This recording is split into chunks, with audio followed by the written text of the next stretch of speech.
Praise the Lord. இந்த நாளிலும் 2 ராஜாக்கள் 19ஆம் அதிகாரம் 30வது வசனத்தை நம்ம தியானித்து கொண்டிருக்கிறோம். முதலாவதாக யாக்கோப்பு லேயாளுக்கு பிறந்த 4வது குமாரனாகிய யூதா எப்படி தன்னுடைய சேஷ்டபுத்திர ஆளுகையை பெற்றுக்கொண்டார் என்றும், 2வதாக யூதா வம்சத்தாரில் தேவன் சந்ததிகளை எப்படி தெரிந்தெடுக்கிறார், மனுஷர்களால் தள்ளப்பட்ட பெண்களை கொண்டு தேவன் தனக்கு ஒரு சந்ததி ஏற்படுத்துகிறார், அதிலே கர்த்தராகிய இயேசு கிறிஸ்துவும் அந்த சந்ததியிலே பிறந்தார் என்று சொல்லி நம்ம பார்த்தோம். இந்த நாளிலும் அந்த வசனத்தை முழுதுமாய் நாம் பார்க்க போகிறோம். யூதா வம்சத்தாரில் தப்பி மீந்தவர்கள் மறுபடியும் கீழே வேர் பெற்றி மேலே கனி கொடுப்பார்கள் என்று சொல்லி வசனம் சொல்கிறது. பாருங்கள், இந்த வார்த்தை யூத ஜனங்களுக்கு பழைய ஏற்பாட்டு காலத்திலே கொடுக்கப்பட்ட ஒரு வார்த்தை. ஆனால் புதிய ஏற்பாட்டு காலத்தில் வரும்போது இந்த கர்த்தராகிய இயேசு கிறிஸ்துவை தெய்வமன்றி ஏற்றுக்கொள்ளாத ஒருவருக்கும் இப்படிப்பட்ட ஆசீர்வாதம் கிடைப்பது இல்லை என்று சொல்லி தெய்வம் சொல்கிறது. கர்த்தராகிய இயேசு கிறிஸ்துவை தெய்வமன்றி ஏற்றுக்கொண்டால் இந்த வாக்குத்தத்தங்கள் அவங்களுடைய வாழ்க்கையிலே உயிர் பெறும், அவருடைய வாழ்க்கையிலே நிச்சயமாய் நடக்கும் என்று நாம் அறிந்து கொள்ள வேண்டும்.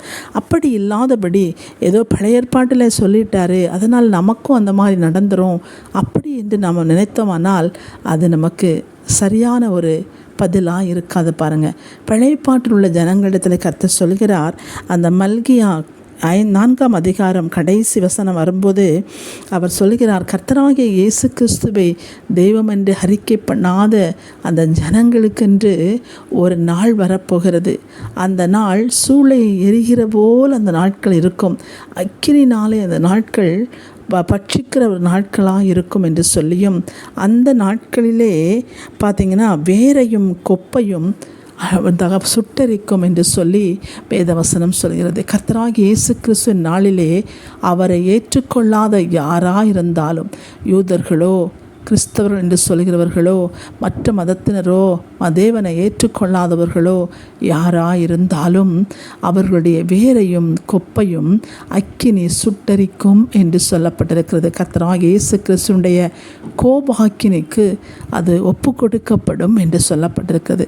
அப்படி என்று சொன்னால் இந்த புதிய ஏற்பாட்டிலே வேரையும் கொப்பையும் குறித்து கீழே வேர் பெற்றி மேலே கனி கொடுப்பார்கள் என்று சொல்லி வேதவசனம் எதை சொல்கிறது என்று சொல்லி பார்த்தால், நீங்கள் இந்த யூதா வம்சத்தாரிலே நாம் பாருங்கள், யூதா வம்சத்தாரை நீங்கள் பார்க்கும்போது பார்த்திங்கன்னா அந்த யூதாவுடைய சந்ததி தொடர்ந்து நம்ம போன வீடியோவில் பார்த்தோம்.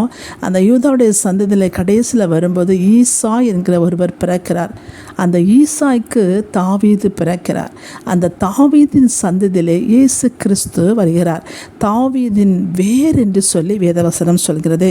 வெளிப்படுத்தல் 5:5 பார்த்திங்கன்னா அது மாத்திரமல்ல, வெளிப்படுத்தல் 22:16 பார்த்திங்கன்னா அவர் தாவீதின் வேரானவர் என்று சொல்லி நம்ம பார்க்கிறோம். கர்த்தராகிய இயேசு கிறிஸ்து தான் தாவீதின் வேர். அப்போது நம்ம தேவ பிள்ளைகளாகிய நாம் கர்த்தராகிய இயேசு கிறிஸ்து இந்த உலகத்திற்கு வந்த பிறகு அவரை நாம் கர்த்தராகிய இயேசு கிறிஸ்துவுக்குள் நாம் வேர் கொண்டவர்களாய் நாம் வாழும்போது தான் நம்ம கனி கொடுக்க முடியும் என்று சொல்லி இந்த வேதவசனம் சொல்கிறத நீங்கள் பார்க்க முடியும்.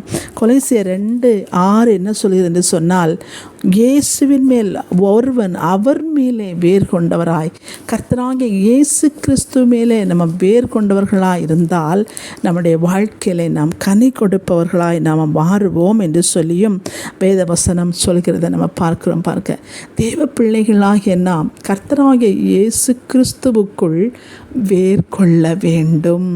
நம்ம வேறு எங்கே விடணும், நம்ம நினைக்கிறோம், வேற கிறிஸ்துவுக்குள் விட வேண்டும். கிறிஸ்துவுக்குள் வேரை நாம் விட வேறு அதிகமாய் விடும்போது பார்த்திங்கன்னா தளிர்கள் அதிகமாய் வரும். தளிர்கள் அதிகமாய் வர பூக்களும் கனிகளும் அதிகமாய் உண்டாகும் என்று சொல்லி நம்ம அறிந்திருக்கிறோம். அப்போது வேர் கர்த்தராய் இயேசு கிறிஸ்துவுக்குள் விட வேண்டும் என்று சொல்லி வேதவசனம் சொல்கிறது. பாருங்கள், அப்படி என்று சொன்னால் எப்படி கர்த்தருக்குள்ள நம்ம வேறு ஒன்ற வேண்டும், வேரை எப்படி கர்த்தருக்குள்ள நம்ம வைக்க வேண்டும் என்று சொல்லி நம்ம இந்த நாளில் பார்த்திங்கன்னா, தேவன் நம்மை எப்படி வைத்திருக்கிறார் என்பதை நம்ம அறிந்தோமானால் அவருக்குள்ளே நம்ம வேர் கொண்டவர்களாய் நம்ம காணப்படுவோம்.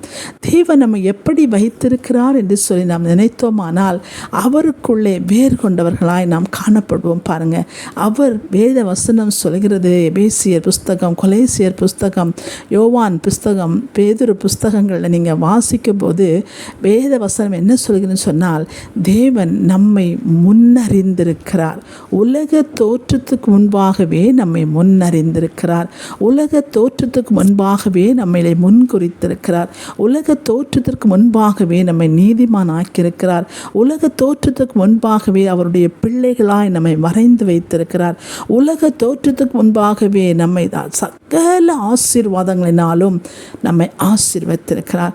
அவருடைய பிள்ளையாய், அவருடைய நேசம் உள்ளவர்களாய், அவருடைய அன்பிலே நாம் களி கூறுகிறவர்களாய், அவருடைய மார்பிலே சாகிறவர்களாய், உலக தோற்றத்துக்கு முன்பாக சகல ஆசீர்வாதங்களினால் அவர் நம்மளை ஆசீர்வதித்திருக்கிறார். பாருங்கள், அப்போ நம்ம எப்படி மேற்கொள்ள வேண்டும் என்று சொன்னால், ஒரு துன்பமோ ஒரு பாடோ நம்முடைய வாழ்க்கையில் வரும்போது, நான் இதற்குரியவள் அல்ல, நான் தேவனுடைய பிள்ளையாக இருக்கிறேன், நான் தேவனால் நீதிமானாக்கப்பட்டிருக்கிறேன், சத்துரு எவ்வளவுதான் என்னை மேற்கொள்ள நினைத்தாலும் அவருடைய பிள்ளையினாய் நான் இருக்கிறபடினாலே நான் ஜெயித்து எழும்புவேன்.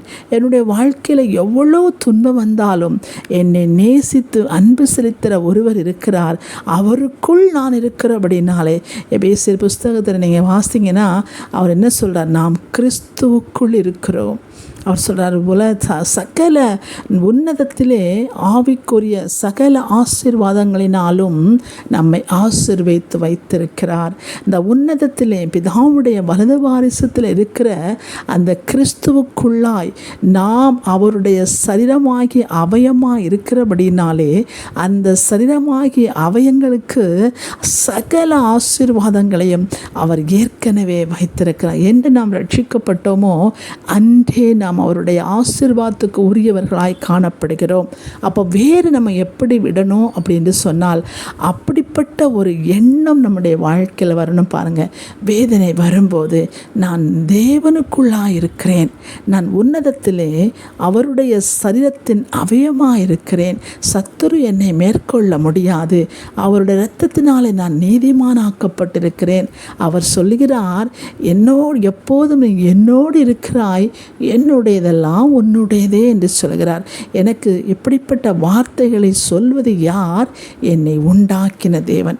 என்னை அப்பா பிதாவே என்று அழைக்கத்தக்க ஒரு புத்திர சுவிகாரத்தை எனக்கு கொடுத்திருக்கிறார். சத்ருவே, நீ என்னை ஜெயிக்க முடியாது, துன்பமே பாடோ எதுவுமே என்னை ஜெயிக்க முடியாது.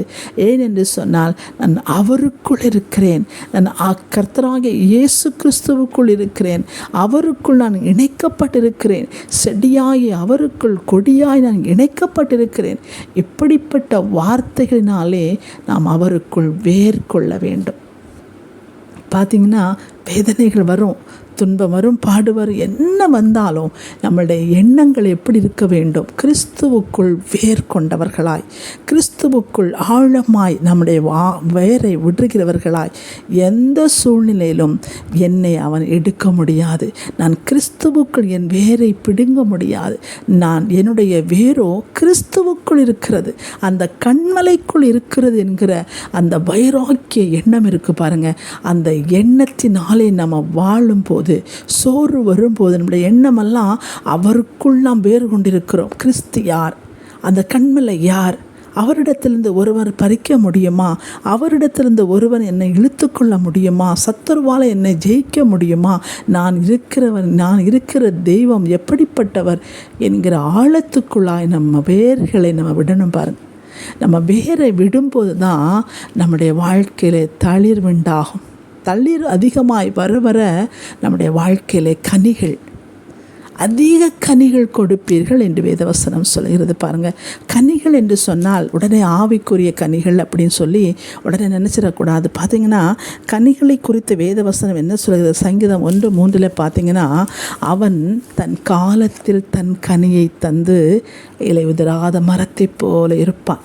எல்லா சீசனிலும் நமக்கு சந்தோஷம். தன் காலத்தில் கனி, ஆப்பிள் சீசனில் ஆப்பிள், மாம்பழ சீசனில் மாம்பழம், கொய்யாப்பழ சீசனில் கொய்யாப்பழம். அதுதான் அந்தந்த சீசனில் அப்பா எந்தெந்த நேரங்களில் நமக்கு என்னென்ன தேவையோ அவைகளை நாம் தேவனிடத்திலிருந்து பெற்றுக்கொள்வோம். அப்படி தான் அவருக்குள் வேர்கொள்ளும் போது தளிர் விட்டு பூத்து குலுங்கி கனி கொடுக்கும். அது தன் காலத்தில் அவன் தன் காலத்தில் தன் கனியை கொடுத்து இலையுதிராத மரத்தை போல் இருப்பான் என்று சொல்லி வாசிக்கிறது மாத்திரமல்ல, முதிர் வயதிலும் அவன் கனி கொடுக்கிறவனாய் காணப்படுவான் என்று சொல்லி பார்க்கிறோம். முதிர் வயதானாலும் தேவன் நமக்கு வைத்திருக்கிற அந்த கனி தரக்கூடிய வாழ்க்கை, சந்தோஷம், சமாதானம், நிம்மதி, ஐஸ்வர்யம், கனம், மகிமை சகலவற்றையும் தேவன் நம்முடைய வாழ்க்கையில் நமக்கு தருவார் பாருங்க. அது மாத்திரமல்ல, அவர் சொல்கிறார், உதடுகளின் கனிகளாகிய ஸ்தோத்திர பலிகளை அவருக்கு செலுத்துங்கள். அப்போது கூட நம்முடைய வாழ்க்கையில் பயங்கரமான ஒரு ஆசீர்வாதத்தை நாம் என்ன செய்ய முடியும், அனுபவிக்க முடியும். இப்போ இந்த நாளிலே கேட்டுக்கொண்டிருக்கிற ஒவ்வொரு பிள்ளைகளும் நாம் கீழே வேர் பெற்றி மேலே கனி கொடுக்க வேண்டும் என்று சொன்னால் வேரை கர்த்தராகிய இயேசு கிறிஸ்துவுக்குள் விட வேண்டும் என்று சொல்லி பவுலடிகள் நமக்கு கற்றுக் கொடுக்கிறார். அவர்தான் வேர். பாருங்க, தாவீதின் வேர் கர்த்தராகிய இயேசு கிறிஸ்து. அவருக்குள்ளாய் நாம் ஊன்ற கட்டப்பட வேண்டும். அந்த கட்டப்படுகிற வேர் விடுகிறதா எப்படி நமக்கு தெரியல.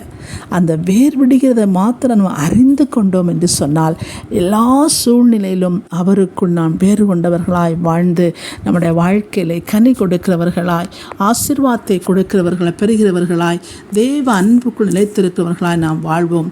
கர்த்தர் அப்படியாய் நம்ம ஒவ்வொருவரை ஆசீர்வதித்து அவருக்குள் வேர் பெற்றி வாழும்படியான கிருபைகளை கர்த்தர் நமக்கு தருவாராக. தெய்வ பிள்ளைகளாகிய நாம் இந்த நாளில் கீழே வேர் பெற்ற வேண்டும், மேலே கனி கொடுக்க வேண்டும், கர்த்தருக்குள் வேர் கொள்ள வேண்டும்.